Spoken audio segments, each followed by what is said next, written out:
Part 179. Today we're going to talk about celebrating Christmas through grace. What does Christmas means to you personally? Is it a time of celebration or a time of stress and busyness? How can we celebrate Christmas through grace? Ito po ang pag-uusapan natin sa oras na ito. Let's commit this first to the Lord. Let us pray. Our dearest Father in heaven, we're so very thankful for how you have guided us today. This is a beautiful day. This is the day that you have made, and we will rejoice and be glad in it. Thank you so much for the beautiful people who came here today on this special day to honor you, to bless you, and to worship you. Thank you so much for the wonderful time of praise and worship. Thank you so much for the beautiful people who are joining us today via online. Thank you so much for their lives. Thank you for the wonderful time of fellowship we have, digitally though, but your presence is greater than all. Thank you anyway. Maraming salamat po. We commit to you this time, even this learning time, all by your grace. For your glory, we pray in the name of your Son, our Lord and Savior, Jesus Christ, by the power of the Holy Spirit. And everybody would just simply say, Amen. Palakpakan si Lord. Amen. Celebrating Christmas through grace. Celebrating the true meaning of Christmas in modern times is truly challenging. Let us not allow the modern world to change the timeless meaning of true Christmas. Nabubuhay po tayo sa makabagong panahon. Ang pagtatangka ng makabagong panahon na unti-unting baguhin ang tunay na kahulugan ng Pasko ay nakikita po natin. Kailangan tayong maging maingat na wag nating payagan ng mundo na baguhin ang tunay na kahulugan ng Pasko. How can we celebrate Christmas through grace? Hayaan niyo po na ibahagi ko sa inyo sa oras na ito ang mga mahalagang katotohanan tungkol po sa tunay na kahulugan ng Pasko. Allow me to share with you 4 grace-filled ways to celebrate Christmas in modern times. Number 1, celebrating Christmas through grace means it is a celebration of a more intentional celebration. Write it down, a more intentional celebration. In celebrating Christmas, we must be very intentional that it is all about Christ. Take note, remove Christ and this celebration becomes nothing more than indulgence in worldly pleasure. Kapag inalis na po natin si Kristo sa pagdiriwang ng Pasko, magiging mistulang pagdiriwang na lamang po ito ng layaw ng sanglibutan. The first 6 letters of Christmas say it all. C-H-R-I-S-T.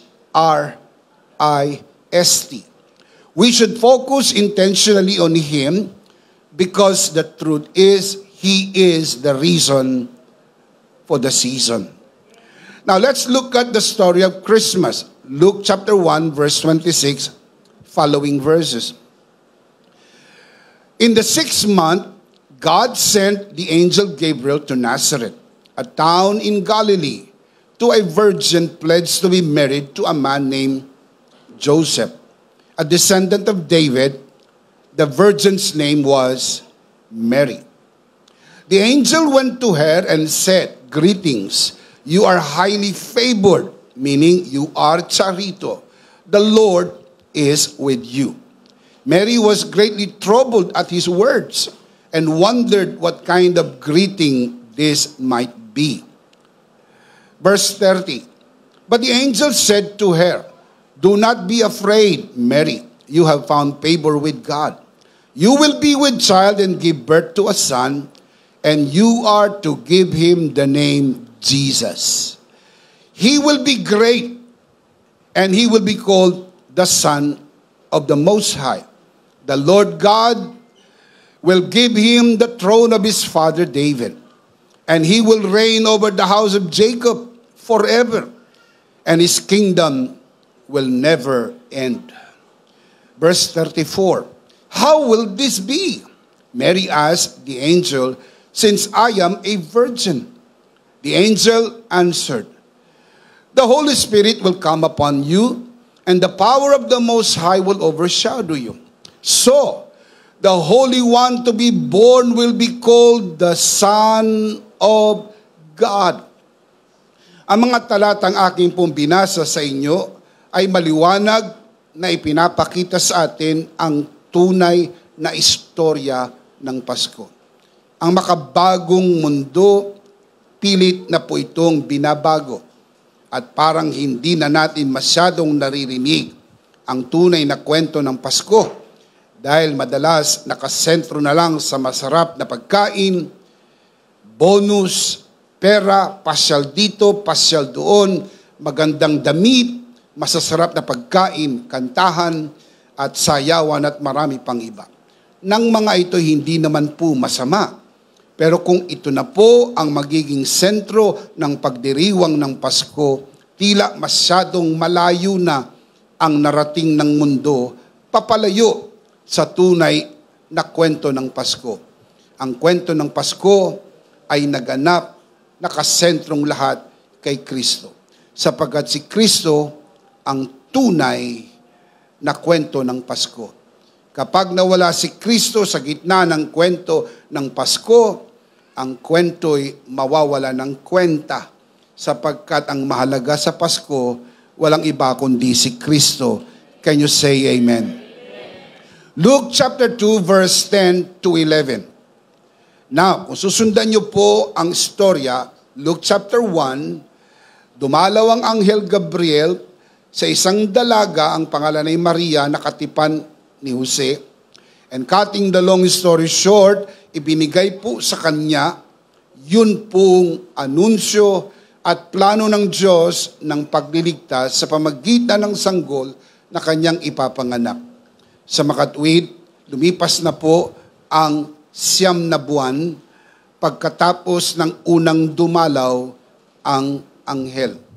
Mga kapatid, ito pong tagpo na ito ay ang gabi na ipinanganak na si Jesus doon sa Bethlehem. Luke chapter 2 verse 10, but the angel said to them referring to the shepherds who were watching their flock at night. The angel said to the shepherds, do not be afraid. I bring you good news of great joy that will be for how many people? All the people. Ang Pasko'y para sa lahat ng tao. Hindi lang po para sa iilan. Hindi lang po para sa pamilyado. Hindi lang po para sa mga bata. Hindi lang po para sa mga may trabaho, may bonus, 13-month pay, and etc. Ang Pasko ay para sa lahat. Ang Pasko po ay mabuting balita. Pero hindi lang basta mabuting balita. Mabuting balita ng malaking kagalakan. Hindi lang po basta kagalakan, kundi isang mabuting balita ng malaking kagalakan para sa lahat ng tao. This is a good news of great joy that will be for how many people? All the people. Look at verse 11. Today, this is the good news. This is the good news of great joy. This is the good news. Today, in the town of David, a Savior has been born to you. He is Christ the Lord. Can you say amen? Chapter 1, Christmas is all about Christ. Chapter 2, Christmas is all about Christ. Because that is the center of Christmas. We have to be more intentional. Si Kristo ang sentro ng Pasko. Sapagkat si Kristo ang dahilan kung bakit po may Pasko. Ito ang dahilan kung bakit taon-taon ay nakakaroon tayo ng mga pagtitipong tulad nito para marinig ang hindi nagbabagong kwento ng Pasko. Wala naman pong bagong kwento ang Pasko. Kung kayo po'y maging mapagmasid, you hear the same story. You hear the same message. You hear it again and again and again every year.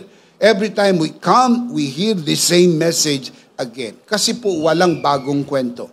Ang kwento ng Pasko ay hindi nagbabago dahil ang kwento ay tungkol kay Kristo. Tulad ng nasusulat, si Kristo ay hindi nagbabago. Siya'y kahapon, ngayon, at magpakailanman. Kung paanong si Kristo hindi nagbabago, ang kwento ng Pasko ay hindi rin nagbabago. Anumang pagtatangka na baguhin ang kwento ng Pasko ay isang malaking kamalian. Christmas is about Christ. Christ alone. Nothing else and no one else. Solus Christus. We need to be more intentional in declaring it. Christ is the center of Christmas. And Christmas is all about Christ. Sabihin natin sabay-sabay, Christmas is all about Christ. Christmas is all about Christ. One more time. Christmas is all about Christ. He is the center of it all. He and no one else. Christ, C-H-R-I-S-T. Christ is the center of Christmas. Christmas is all about Christ. It is not about you, me, or even family. It's about celebrating Christ who came to redeem us all. Let Christ remain the center of it all. Kailangan si Kristo lang at wala nang iba. Can you say amen? And we need to do it more intentionally. If we don't do it intentionally, then the world will intentionally remove that from us. The world will intentionally change the story.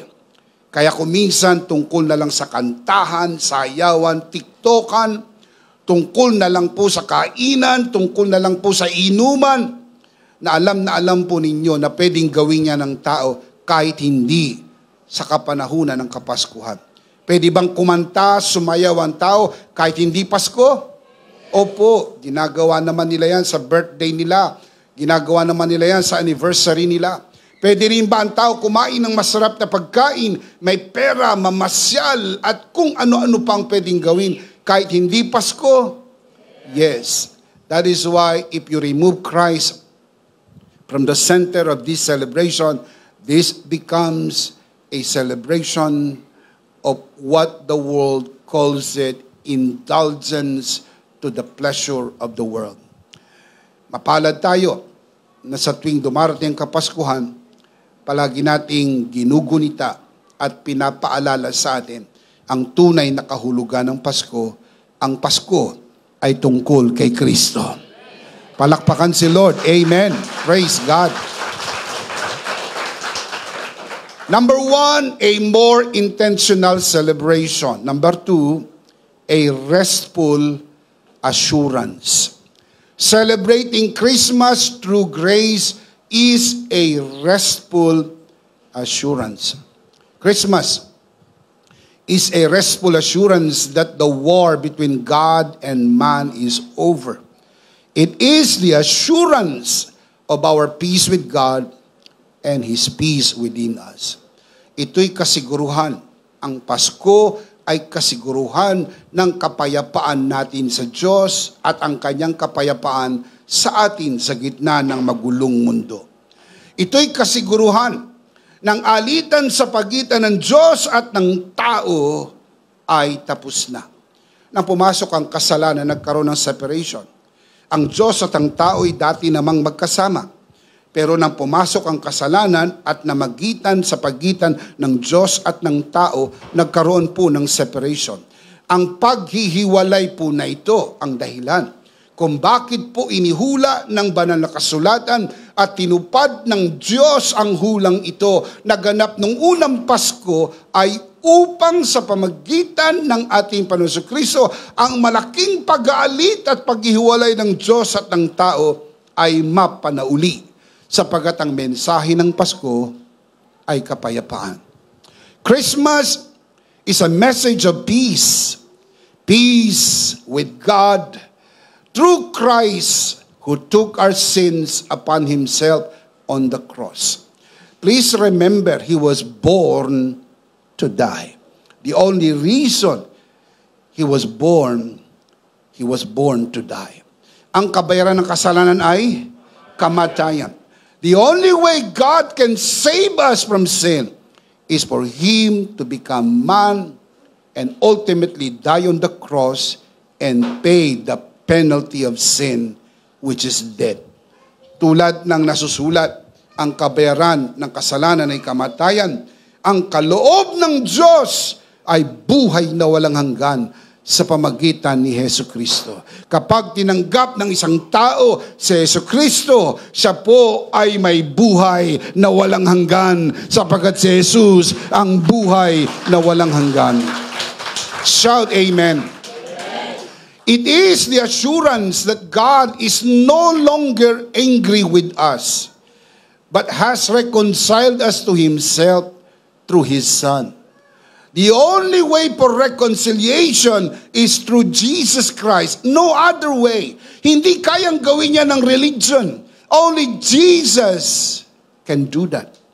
Si Jesus, ang Diyos na nagkatawang tao, pinanganak sa sabsaban ng Bethlehem noong unang Pasko, and ultimately namatay sa krus ng Kalbaryo upang akuin ang ating mga kasalanan sa pamagitan ng kanyang kamatayan, ay mapanauli tayo sa Diyos at magkaroon ng peace with God, kapayapaan sa Diyos. At ang kapayapaang ito ay dulot ni Kristo, dahil si Kristo ang ating kapayapaan. Can you say amen? Nang si Jesus ay pinanganak sa sabsaban ng Bethlehem noong unang Pasko, ang anunsyo ng mga anghel, ito'y kapayapaan sa mundo. Luke chapter 2 verse 13 to 14. Suddenly, a great company of the heavenly host appeared with the angel, praising God and saying, "Glory to God in the highest, and on earth peace to men on whom his favor rests." Napansin niyo po ba, mga kabiyaya, ang salitang ginamit? On earth, peace. Hindi po peace on earth. Magkaiba po ang idea ng dalawa. Iba po yung on earth peace, iba po yung peace on earth. Ang nagbibigay ng pagkakaibang kahulugan ay kung nasaan ang emphasis. Now, let's ask the question. What is the difference between on earth peace and peace on earth? Ano po ba ang anunsyo ng mga anghel? On earth peace. Hindi po peace on earth. Magkaiba po yun. Let me show you the difference between the two. You can see this on your screen. Kapag sinabi po nating on earth peace, it emphasizes the origin and direction of peace, coming from heaven to earth, specifically to those favored by God. Ang emphasis po ng on earth peace ay yung location. Peace from heaven coming on earth. Pumunta sa lupa ang kapayapaan. Si Jesus ang kapayapaan. Siya po'y pumunta sa lupa sapagkat si Jesus ang kapayapaan, at siya'y nagpunta sa lupa, mayroong kapayapaan sa lupa dahil si Jesus ang kapayapaan. Whereas, kapag sinabi po nating peace on earth, it is a universal desire for the absence of conflict among all people on earth. Ito'y kagustuhan ng lahat ng tao, ang kapayapaan sa mundo, walang gera, walang away, walang patayan, walang barilan, walang mamamatay. Mga kapatid, itong ganitong klase ng kagustuhan ay marangal. This is truly noble. The desire for universal peace is noble. Yan po ang pangarap ng United Nations upang ang mga bansa sa mundo ay huwag mag-away-away, huwag magpatayan, huwag maggera, sapagkat ang desire ng United Nations magkaroon ng peace on earth. Kaya lang, nais ko pong ipaalam sa inyo, mga kapatid, hindi ho yan ang dala ng unang Pasko. As beautiful as it is, but let me just remind everyone, Christmas does not bring universal peace. I want to say that again. Christmas does not bring universal peace, but personal peace. Reconciling each individual to God through Christ. Ang dalang kapayapaan ng unang Pasko ay hindi ho pangkalahatang kapayapaan. Dahil kung ito ang dala ng unang Pasko, bigo ang ipinarito ni Kristo. Sapagkat si Kristo'y naparito, hindi ho nawala ang gera sa mundo. In fact, alam na alam po ninyo sa kasaysayan, mayroong gera maging sa araw mismo ng Pasko. Sapagkat may mga tao na hindi ho nangingiling sa araw ng Pasko. Nagpupuyos, naggalit, barilan, bombahan, patayan, maging sa araw ng Pasko. Hindi lingid sa inyong kaalaman, nung nakaraang taon, October 2023, pumutok ang isang malakas na digmaan sa pagitan ng Israel at ng mga Hamas. Mahigit 100 taon na po mula nang ito'y unang mangyari. December na po ngayon, 2024. Mahigit 1 taon na, hindi pa po natatapos ang gera. Sa makatwid, ito ay gera na nagpapatunay na nangyayari. At marami pang tulad nito. Ang iba'y laman ng balita, ang iba po ay tila natabunan na ng marami pang balita, pero ito'y nangyayari. Universal peace will not happen yet. I want to say that again. This is important. Universal peace will not happen yet, as there are still wars and rumors of wars around the world. But it will soon happen in the millennial kingdom, where Christ reigns as King of Kings and Lord of Lords. Sa ngayon, you have to hold your horse. Hindi pa po yan mangyayari. Mangangarap pa rin po tayo na walang gera. Pero alam po ninyo na ang North Korea ay gigil na gigil sa gera. Alam po ninyo, mga kapatid, ang Russia ay ayaw tumigil sa gera. Mga kapatid, yan po'y mangyayari at mangyayari hanggang sa maganap ang pinakamalaking gera sa kasaysayan ng sangkatauhan. Ito po ang tinatawag na the Battle of Armageddon. For the meantime, we need to wait until the millennial kingdom. Kailangan nyo po makita ang tinatawag na dispensation kung nasaan tayo ngayon. Ngayon po ay nandito tayo sa tinatawag na church age. Ito yung panahon kung saan ang iglesia ang katawan ni Kristo. Ang susunod na segment, mga kapatid, ay ang rapture of the church. Pagkatapos ng rapture of the church, magkakaroon po ng 7 years great tribulation. Primarily nakasentro sa Israel, but generally it will affect the whole world sapagkat ang Antikristo ay maghahari sa mundo, lalo na sa huling 3 taon at kalahati. At the end of the 7 years great tribulation, magkakaroon po ng second advent. Bababa si Jesus, tatapak ang kanyang paa sa bundok ng Olibo, at siya po'y makikipagdigma sa puwersa ng Antikristo. At itong tinatawag na the Battle of Armageddon.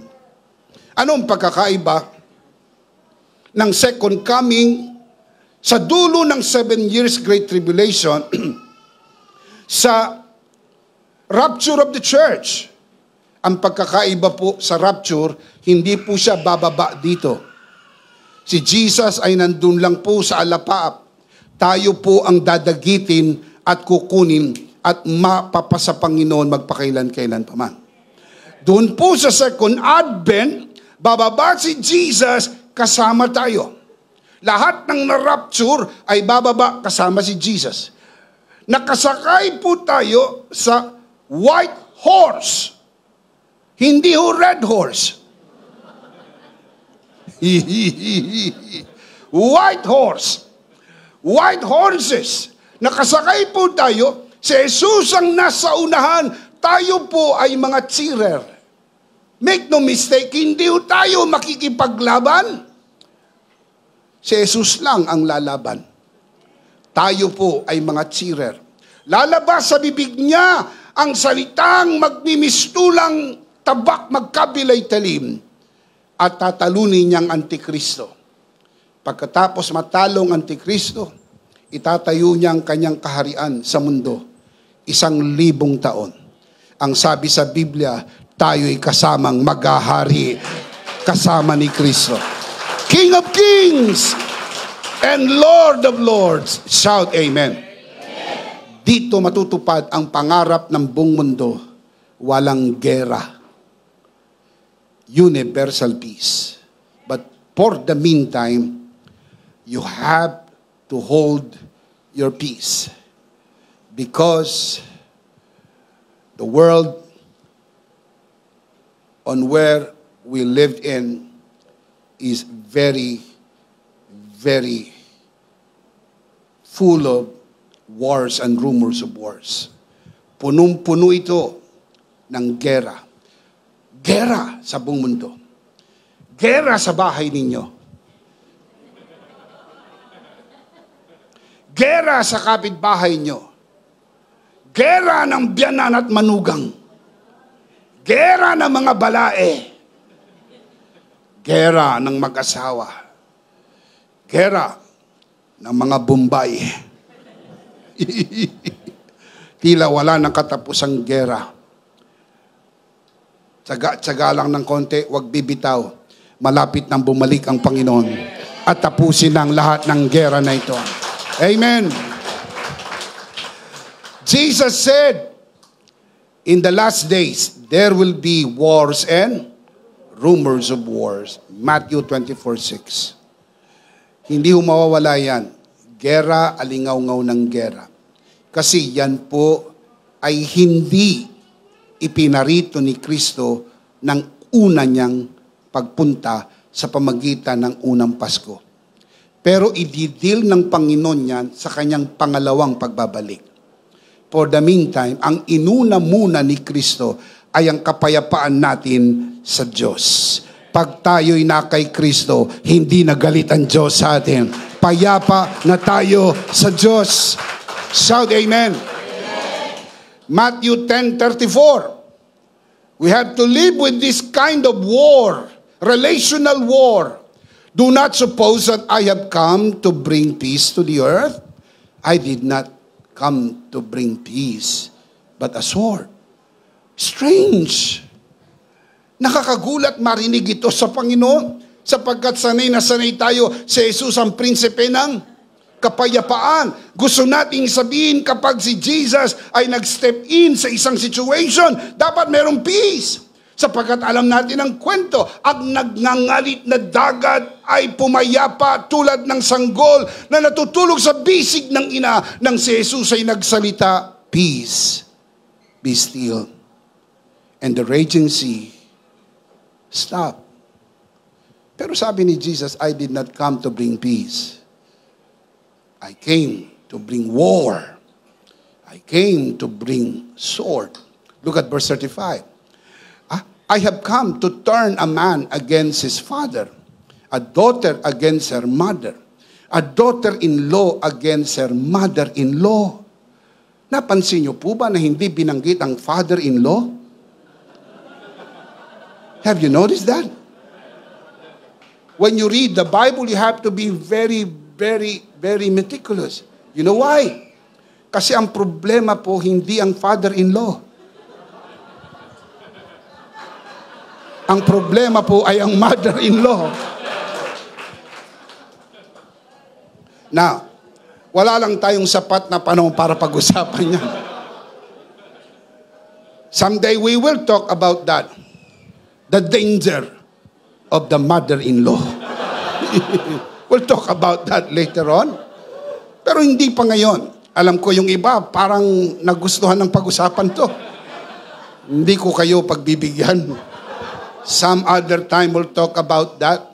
palipasin muna natin ang taon na ito. At baka ang iba sa inyo, hindi kayo makadalaw sa mother-in-law nyo itong New Year. Mga kapatid, ang context po nito, look at the last verse, verse 36. A man's enemies will be the members of his own household. Ang context niyan, kapag ang pamilya ay merong believer, merong unbeliever, merong conflict. Kaya mahigpit ang bilin ng Bible. Huwag kayo mag-aasawa ng hindi kapananampalataya. Do not marry an unbeliever. In short, do not marry the devil. Huwag. Maghanap kayo ng kapananampalataya. Dahil pag nagkamali kayo, yan po ay gera. Sa bahay, walang katapusang gera. Titigil lang ang gera sa bahay. Pag pumasok na ang prinsipe ng kapayapaan sa loob ng bahay, si Jesus ang ating Panginoon. Amen. What peace did the first Christmas bring? Ano bang kapayapaan? Ano bang klase ng kapayapaan ang dala ng unang Pasko? Certainly not universal, but personal. Personal peace between God and man. Kalimutan niyo po ang universal peace, it will not happen yet. Meron pang mas mahalaga pa sa universal peace, personal peace. Kasi kahit ang mundo ay naggegera, payapa ka pag ikaw ay na kay Kristo dahil ang kapayapaan mo ay si Kristo. Amen? I'll show you the verse. Romans 5:1. Therefore, since we have been justified through faith, we have peace with God. And tell me how? Through our Lord Jesus Christ, because He is our peace. Ang krus po ay mayroong dalawang direksyon, vertical and horizontal.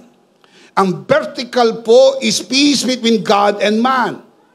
Ang horizontal po is peace between Jews and Gentiles. Mayroong pag-aalit ang mga Hudyo at ang mga Hintil. Ang tingin ng mga Hudyo sa mga Hintil ay aso. Sila'y lumalayo sa aso. Ang aso'y marumi ayon sa kanila. Sapagkat kinakain ng aso ang kanyang sinuka at ayaw nila ng aso. Hindi ho nag-aalaga ng aso ang mga Hudyo. Ayaw nila ng aso. Basahin niyo po sa Book of Revelation, sa langit walang aso. Oh, Bishop, paano itong alaga ko?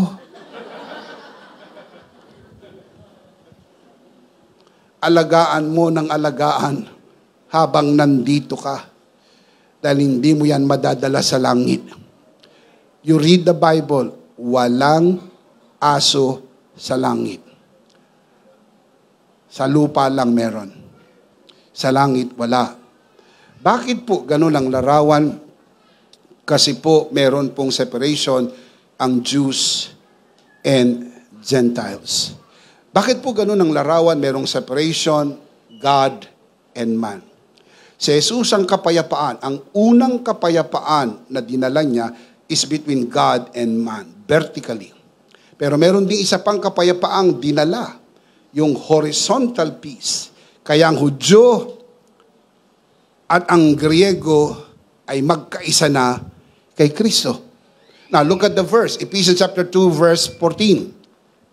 For He Himself is our peace, referring to Christ, who has made the two, referring to Jews and Gentiles, one, and destroyed the barrier, the dividing wall of hostility. The wall between Jews and Gentiles becoming one is through Jesus, our peace. Now, look at verse 15. By abolishing in His flesh the law with its commandments and regulations, His purpose was to create in Himself one new man out of the two. Two referring to Jews and Gentiles, making them one man. One man referring to church. Sa loob ng church ay pagsasamahin niya ang Jews and Gentiles bilang isang bagong tao. Ano yung tinutukoy na one new man? Keep on reading. One new man out of the two, thus making peace. Horizontal peace. Peace between Jews and Gentiles. Verse 16. And this one body, kanina, one new man, one body, referring to the church, to reconcile both of them. Who's them? Jews and Gentiles to God through the cross, by which He put to death their, Jews and Gentiles, their hostility. Ang pag-aali ng Hudyo at ng mga Hintil ay natapos na, sapagkat kung ano ang kaligtasan ng mga Hudyo, yun din ang kaligtasan ng mga Hintil, dahil isa lang ang tagapagligtas, si Jesus. Wala nang iba. Jesus is the only Savior. Maling-mali po ang argumento ng RD religion na sinasabi nila na mga Hudyo ay may kakaibang paraan ng kaligtasan at ang mga Hintil ay may kakaibang paraan ng kaligtasan. Naging issue po yan sa Jerusalem. Kaya nga nagpatawag ng Jerusalem Council. So once and for all to settle that issue. Dahil yung issue ng RD religion hanggang nung una pang panahon ay issue po yan. Hindi po yan bago. Yan po ay recycled issue even from the time of the apostles. Look at the verse. Acts chapter 15 verse 8 to 9. God, ito pong si Peter na nagsasalita. Patapos ang pulong, nagsalita po si Peter, ang pinakapuno ng mga apostoles sa kapanahunang yaon. God, who knows the heart, showed that He, referring to God, accepted them. Sino yung them? The Gentiles. Sila yung issue. Sila yung pinag-uusapan. Ang mga Hintil ba ay dapat tuliin? Ang mga Hintil ba dapat ay pagbawalan ng ibang pagkain? Ang mga Hintil ba ay dapat pasunuri sa 10 utos? Yun po ang issue ng Jerusalem Council. Now, look at the verse. God, who knows the heart, showed that He accepted them by giving the Holy Spirit to them, just as He did to us. Sabi ni Peter, guys, ang Holy Spirit hindi exclusive sa mga Jews. Acts chapter 2, ni-receive ng mga Jews ang Holy Spirit. Pero make no mistake, meron ding mga Gentiles na nakatanggap ng Holy Spirit sa Acts chapter 2. Yung po yung mga proselytes. Ano po yung mga proselytes? Ito po yung mga na-convert sa Judaism na galing po sa iba't ibang mga bansa dahil pista sa Jerusalem, sila lahat nagpuntahan sa Jerusalem and they heard the message of grace, the message of the gospel of Jesus Christ. Ipinreach po ni Peter. The Bible says 3,000 got saved and were baptized on that day. At ang sabi po ni Peter, pinapaalam ko sa inyo, hindi lang tayo ang tumanggap ng Holy Spirit. Acts chapter 15, bago ang Acts chapter 15, may Acts chapter 10. Sa Acts chapter 10, ang bahay ni Cornelius. Si Cornelius po ay isang Italian, isa pong Greek. Tumanggap po siya ng Holy Spirit, sabi po sa Acts chapter 10. Kaya sabi ni Peter, hindi lang para sa mga Hudyo ang Holy Spirit. Kaya sabi niya, hey, let me just tell you this. God who knows the heart and showed that He accepted them by giving the Holy Spirit to them, just as He did to us. Now look at the verse. Verse number 9. He made no distinction. Again, God made no distinction between us and them. Sino yung us? Jews. Kasi si Peter ang nagsasalita. Nire-represent niya ang mga Jews. Us and them. Sino yung them? Sila po yung subject na pinag-uusapan. For He, God, purify their hearts. Jews and Gentiles. How? By faith. Jews are saved by faith. Gentiles are also saved by faith. Hindi po by works ang mga Jews. Hindi po by the law. Also by grace through faith in Jesus Christ. For Jesus is the only Savior. Amen? Kaya mali ang RD religion. Napilit pa rin hinihiwa. Kapag hinihiwa mo ito sa gitna at pinaghihiwalay mo ang Hudyo at pinaghihiwalay mo ang Hintil, pinapawalang bisa mo ang tinapos na gawa ni Kristo sa krus ng Kalbaryo. Dahil sa krus, lahat tayo ay pinatawad, lahat tayo niligtas, lahat tayo biniyayaan, Hudyo man o Hintil. Shout Amen. Romans 10:12, for there is no difference between Jew and Gentile. The same Lord is Lord of all, richly blesses all who call on Him. Sino po tinutukoy na all? Jews and Gentiles. Galatians 3:28, there is neither Jew nor Greek, slave nor free, male nor female, for you are all one in Christ Jesus. Are you in Christ Jesus? We're all one. Ang Hudyo na tumanggap kay Jesus, ang Hintil na tumanggap kay Jesus, pag napunta kay Jesus, hindi siya tinatrato bilang Hudyo. Hindi siya tinatrato bilang Hintil. Tinatrato siya na siya'y na kay Kristo. Dahil pag na kay Kristo ka, hindi ka Hudyo, hindi ka Hintil. Tumitigil na ang pagiging Hudyo, tumitigil na ang pagiging Hintil pag na kay Kristo ka. Dahil kay Kristo, lahat tayo'y isa lang. That is important and very powerful. Why? Because of the peace that first Christmas brought. Vertical between God and horizontal between Jews and Gentiles. Christmas brings restful assurance that God and man are reconciled. And there is no longer any division among those in Christ, whether Jew or Gentile.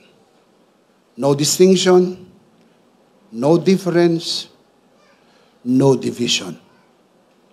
Bakit mo hahatiin ang wala namang hati? Bakit mo paghihiwalayin ang hindi na magkahiwalay? Dahil sa kapayapaang dala ni Kristo, hindi na po magkahiwalay ang Diyos at tao, hindi na rin magkahiwalay ang Hudyo at Hintil. Dahil kay Kristo, tayo'y naging isa. Dahil kay Kristo, kaisa natin ng Diyos. Dahil kay Kristo, kaisa natin ang lahat ng mga na kay Kristo, sapagkat isa lang ang common denominator natin, si Jesus, at wala nang iba. Si Jesus, ang tunay na Pasko. Amen. Number 2, a restful assurance. Number 3, a heart of worship. Celebrating Christmas through grace means a heart of worship. Christmas is about worship. The wise men from the east set aside time and traveled a great distance to honor and worship the newborn king. Ang layo ng pinanggalingan, naglakbay po sila upang sambahin ang bagong panganak na hari, ang hari ng mga Hudyo. Matthew chapter 2 verse 11, on coming to the house, they, the wise men, they saw the child and his mother Mary. What did they do? Look at the verse. What did the wise men do? They bowed down and worship him. Him, referring to the baby Jesus. They worship baby Jesus. Ang baby lang po doon yung katawang lupa. Wala pong baby God. Meron po baby shark. Pero walang baby God. Hindi ho bata ang Diyos na tumatanda ang Diyos. Hindi ho. Ang pagka-Diyos po ay hindi ho position, hindi ho function, nature. Doon po sa katawang lupa ng baby Jesus, nandun po yung nature of God. That is why in Christ dwelleth the fullness of the Godhead in bodily form. Colossians chapter 2 verse 9. Sabi ni Apostle Paul, in Him, the fullness of the deity. Nasa Kanya ang kapuspusan ng pagka-Diyos. Dahil si Jesus ay Diyos. In the beginning was the Word, and the Word was with God, and the Word was God. The Word became flesh and dwelt among us. We beheld His glory, the glory of the only begotten of the Father, full of grace and truth. Great is the mystery of godliness. God was manifested in the flesh. Yung baby Jesus, sa loob ng baby Jesus, nandun po yung God. And the wise men came and worshiped baby Jesus. What else did they do? Look at the verse. Look at the verse. What else did they do? Not only worship, what else did they do? They presented Him what? Gifts of gold, frankincense, and myrrh. Have you noticed something here? That giving is closely associated with worship. You know why? Because giving is worship. Hey, giving is not part of worship. That is understatement. Giving is worship. Nilinaw po yan ni Abraham doon sa Genesis chapter 22. Sila po'y aakyat sa bundok, dala niya po si Isaac, iahandog si Isaac, tinanong ng mga katulong sa ibaba, saan kayo pupunta? We will go up there and worship. Offering Isaac, Abraham called it worship. Every time you give to the Lord, you're worshiping God. When we talk about giving, it's not only money, time. The mere fact you came here, you have given time. That's worship. Talent and treasure, you worship. Kaya kita ninyo, every broadcast, lalo na yung mga nanonood sa broadcast, walang pagod. Lagi kong pinapaalala sa inyo na ang pagbibigay sa gawain ng Panginoon ay hindi o pagbibigay ng kontribusyon, donasyon, ayuda, hindi o pagbibigay ng limos, hindi o pagbibigay ng abuloy, hindi o pagbibigay ng tip sa batang nagpapatras ng inyong mamahaling sasakyan.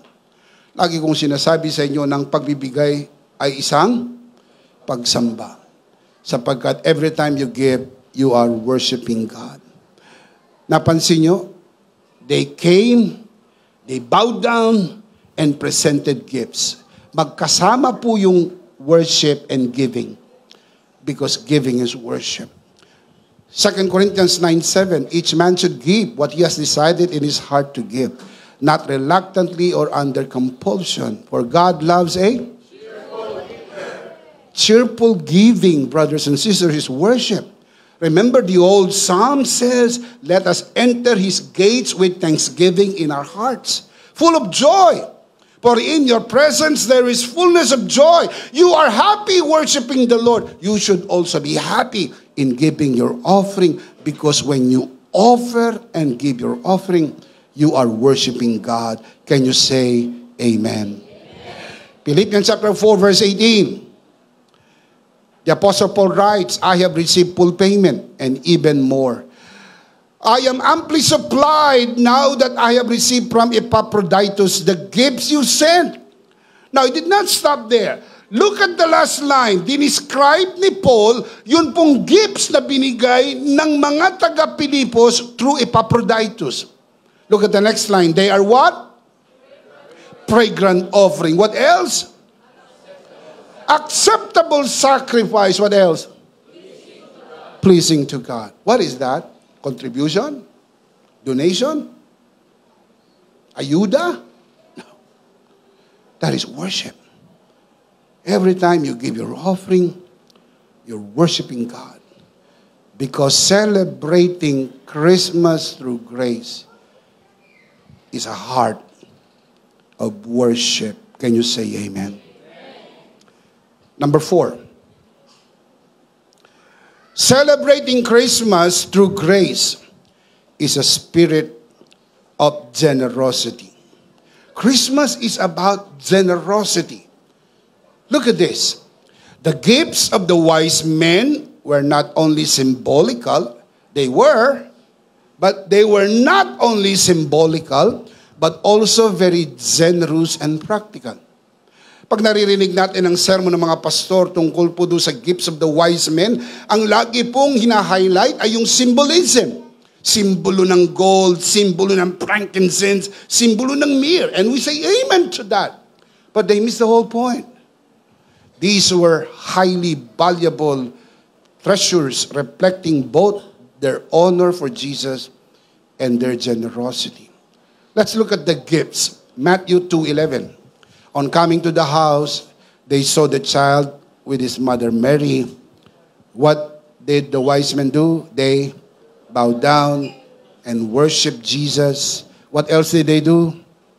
They opened their treasures and presented him with gifts. What are the gifts? Let's say it again. What are the gifts? These are gifts they presented to Jesus. Totoo po yun. These are very symbolic. Pero equally true, these are also generous and practical. So I'll show you 2 points. Una, pakita ko muna yung symbolism, and then ipakita ko po sa inyo yung generous and practical aspect of the gifts. Let's look at the symbolism. You can see this on your screen. Gold symbolizes royalty and kingship. It signals a clear message that Jesus is king. Kaya yung ginto, yan po'y royalty and kingship. Yung frankincense symbolizes divinity. As frankincense is an offering to God. Mababasa nyo sa Exodus chapter 30, especially verse 34 to 38. Ang frankincense ay ino-offer kay God, only to God. And that speaks of Jesus as divine, Jesus as God. Yung myrrh po symbolizes salvation through His death. As the element of myrrh is used for embalming. Mababasa niyo po sa John chapter 19, verse 39, na yung pong myrrh ginagamit sa pang-imbalsamo. Listen up! Yan po ay nagre-represent Jesus is the Savior. Because the only way He can save us is through dying. And when Jesus died, He was embalmed by this myrrh, symbolizing His being our Savior. So look at this again. Ano po ang symbolism ng gold? Jesus is King. Ano po ang symbolism ng frankincense? Jesus is God. Ano po ang symbolism ng myrrh? Now, true. Tama po yan. We can preach all day long sa katotohanan na yan. But also equally true, I want you to see the generosity of these gifts. Let's revisit the gifts again. Number 1, let's talk about gold. Gold always been a symbol of wealth and royalty. It was one of the most precious metals, highly valued for its rarity and beauty. Tanong ko po sa inyo, ngayon po ba ang gold ay very valuable? Lalo nung unang panahon. Kaya ang ginto na ibinigay ay hindi lang symbolism. Hey, kailangan po nila yon. Yun po'y valuable gift given to Jesus. Not only symbolical, but also being generous. Imagine, napaka-generous nitong mga wise men. Hindi po silver ang ibinigay, hindi po bronze ang ibinigay. Gold. Gold. Why? Because of its value. Number 2, frankincense. Frankincense is a resin from trees used as incense in worship. Listen now. It was expensive due to the labor-intensive process of harvesting it and its limited availability.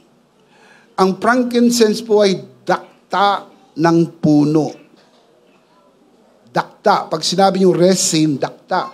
Dakta ng puno. Alam niyo po yung dakta, di ba? Dakta ng puno. At ito'y mahal. Kasi po napakadalang at saka masyadong mataas ang labor cost. Totoo po ba na tumataas ang produkto pag mataas ang labor cost? Kasi i-add on yun sa product. Kaya kapag mataas ang mga bayad sa trabahante, mataas din po ang presyo ng produkto. Mahal po ang frankincense. Unang-una yan po inihahandog sa Diyos. Hindi ho yan mumurahin. Hindi ho yan nabibili kung saan-saan. Kaya yung regalo hindi lang symbolic. Very, very valuable and very generous. Myrrh.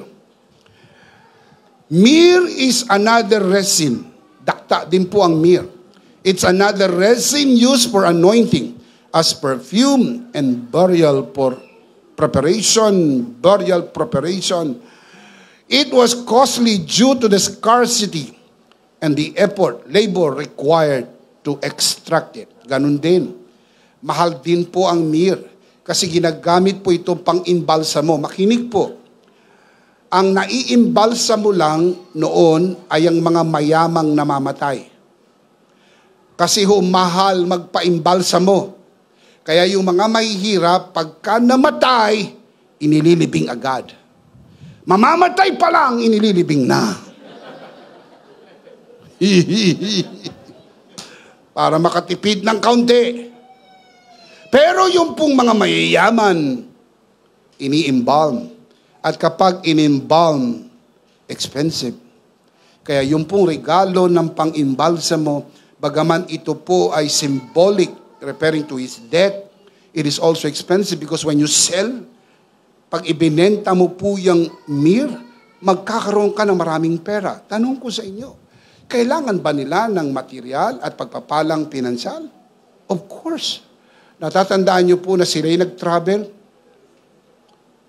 from Israel. Mary, Joseph, and baby Jesus, they traveled from Israel going to Egypt. Dahil nag-utos itong si Herodes na hanapin, naalala nyo, hanapin ang batang ipinanganak.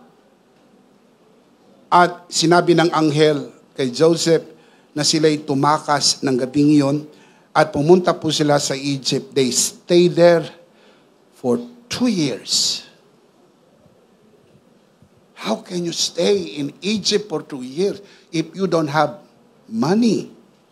That's why yung gift na binigay na yun ay gamit na gamit. Nagamit po nila travel expenses. Nag-stay po sila doon. Wala silang kamag-anak sa Egypt. Kung sila ay maninirahan, kailangan nilang mag-upa, magbayad ng upa. Kailangan nilang kumain araw-araw. Yun po yung provision. Yun po yung generosity ng provision ng Diyos. Kaya ho ang Pasko ay selebrasyon at pagdiriwang ng Diyos. Hindi nagpapabaya kahit kailan. Anuman ang iyong pangailangan ay palaging pupunuan ng Diyos. Generosity in giving reflects both the giver and the receiver. It honors the worth of the receiver. It reveals the heart of the giver. Kapag ang generosity ay gusto nyong makita, dalawang mukha ang ipinapakita ng generosity. Una, ipinapakita kung gaano kahalaga yung binigyan. Pangalawa, ipinapakita ng generosity yung pong puso ng nagbibigay. Ipinakita po ng mga wise men yung kanila pong mataas na pagtingin kay Jesus. At ipinakita rin ng kanilang generosity ang puso ng mga tao na ito ay na kay Jesus. As we celebrate Christmas today, let us honor our Lord Jesus with a generous offering, reflecting the kind of givers we are. Matthew 6:21. For where your treasure is, there your heart will be also. Where is your heart? For where your treasure is. So the question is, where is your heart today? Nasaan ang puso mo ngayon?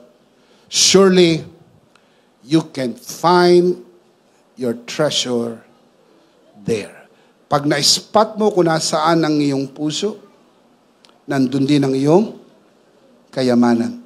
If your heart is in your family, if your treasure is in your family, your heart is in your family.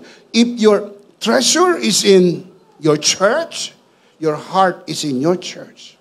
If your treasure is in the Lord, your heart is in the Lord. Where you place your treasure is exactly where your heart is. The generous gifts of the wise men, gold, frankincense, and myrrh, reflected their heart's devotion to the newborn King. Their treasures honored Jesus because their hearts were fully set on Him as their King and Savior. Can you say amen? Let's see them again. Celebrating Christmas through grace. Let's read them out loud. Malakas, sabay-sabay. You can see this on your screen. Ready? Number 1. A more intentional celebration. Number 2. A restful assurance. Number 3. A heart of worship. Number 4. A spirit of generosity. Now that we know all this, how can we apply this into our lives? Let me close by giving you 4 life applications that we can easily do as we step out from this gathering. Lalabas na tayo, kaunti na lang, mula sa pagtitipon nito. How can I apply these powerful truths in my life? Number 1, celebrate a Christ-centered Christmas. Make sure that your Christmas celebration is Christ-centered and you celebrate that Christ-centered Christmas. Focus on Christ. Not on Santa Claus, not on the gifts, not on the material things, but on Christ. Remember, si Kristo ang tunay na kahulugan ng Pasko. Can you say amen? Number 2, celebrate Christmas with a forgiving heart. Kung meron pa po kayong sama ng loob, patawarin nyo na po. Kaya ako, pinatawad ko na yung dati kong friend. You need to forgive. Why? Because that is what Christmas is all about. Pinatawad tayo ng Diyos, magpatawad na rin po tayo. Paalala ko lang, masyadong mabigat yan para kargahin mo papasok sa bagong taon. Pagkatapos ng Pasko, konting araw pa, bagong taon na, salubungin natin ang bagong taon na magaang ang ating loob. Pinatawad na natin ang mga nagkasala sa atin. Can you say amen? Number 3, celebrate Christmas with a heart of worship. Let me just congratulate you for coming today. Alam nyo, coming to the church on Christmas Day is quite challenging. Dahil alam nyo yung busy schedule. Not to mention, umuulan pa. Merong dahilan para magsabi, excuse muna ako, umuulan. Pag nababasaan ako ng ulan, natutunaw ako. Next time na lang. Next Sunday na lang, etc., etc. But thank you so much for coming today. Thank you so much for coming today. Amen. Number 4, celebrate Christmas with open hands. Ipagdiwang ang Pasko na bukas ang kamay. Huwag mo isasara. At baka di mo na yan mabuksan. Bukas lang ang palad. Magbigay lang ng masaya. Dahil hindi mo kayang talunin ng Diyos sa bigayan. Lahat ng ibinibigay mo ay galing din sa Lord. Hindi ka nagbibigay para pagpalain. Ikaw ay nagbibigay dahil pinagpala ka ng Panginoon. Pinaburan ka ng Panginoon. Shout amen. Basahin natin ang life application. Malakas, sabay-sabay. Ready? Number 1. Celebrate Christmas. Number 2. Celebrate Christmas with a forgiving heart. Number 3. Celebrate Christmas with a heart of worship. And number 4. Christ-centered Christmas, forgiving heart, heart of worship, and open hands. The big idea is, in Christ, I can celebrate through Christmas. Are you in Christ? Amen. Come on, are you in Christ? Amen. You can celebrate through Christmas. Sabay-sabay, malakas, ano ang big idea? In Christ, I can celebrate through Christmas. Of course, we can't celebrate through Christmas because we are in Christ. And we do not want to end this broadcast without giving the opportunity for you who are watching this broadcast, the blessed opportunity to receive Jesus today so you can celebrate through Christmas. Walang ibang paraan para mag-celebrate ng tunay na Pasko kung hindi sa pamagitan lang ni Kristo. Manalangin tayo ng pagtanggap. Kung nais mong tanggapin si Jesus, manalangin tayo ng pagtanggap. Hilingin ko po sa lahat ng narito sa loob ng bulwagan na ito, lalo na sa mga nanonood sa broadcast, itaas natin ang ating dalawang kamay.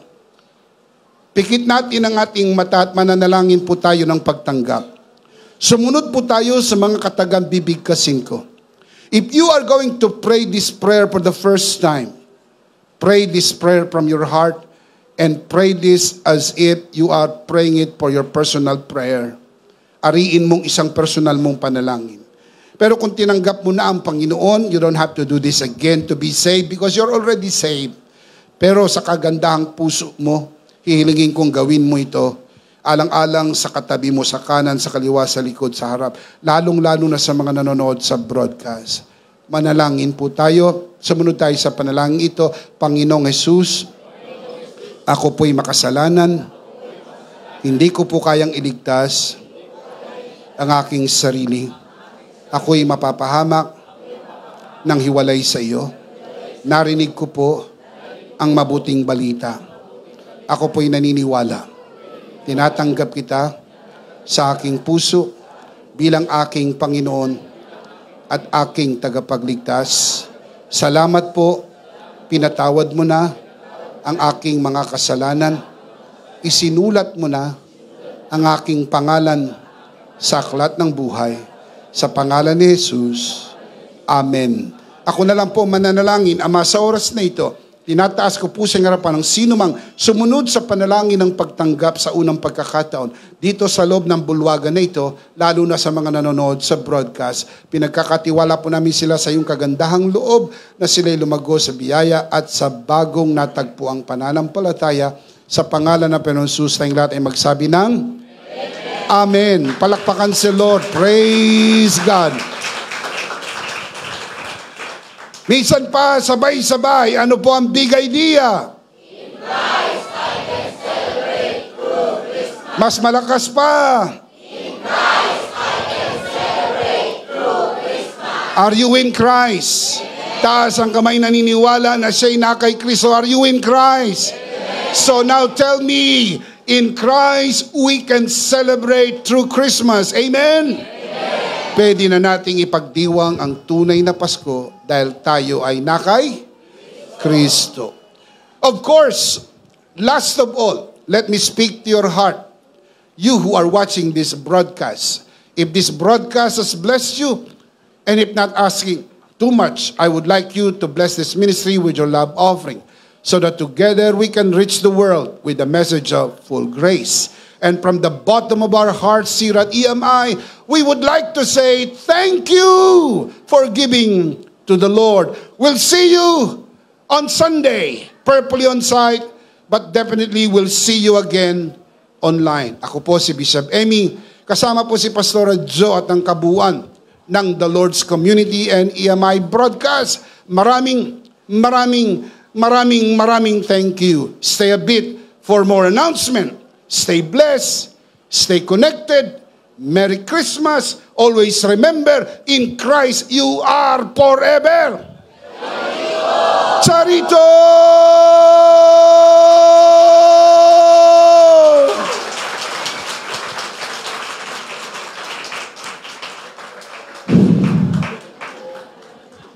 Merry Christmas!